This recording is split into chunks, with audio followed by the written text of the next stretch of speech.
Napansin mo ba minsan na yung mga sakit or childhood trauma na naranasan natin in the past, consciously, na ipapasa natin to sa mga partners or sa mga anak natin?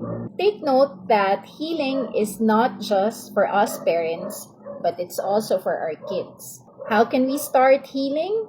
First, be self-aware. Know what triggers you. Minsan ask yourself, am I reacting or am I repeating?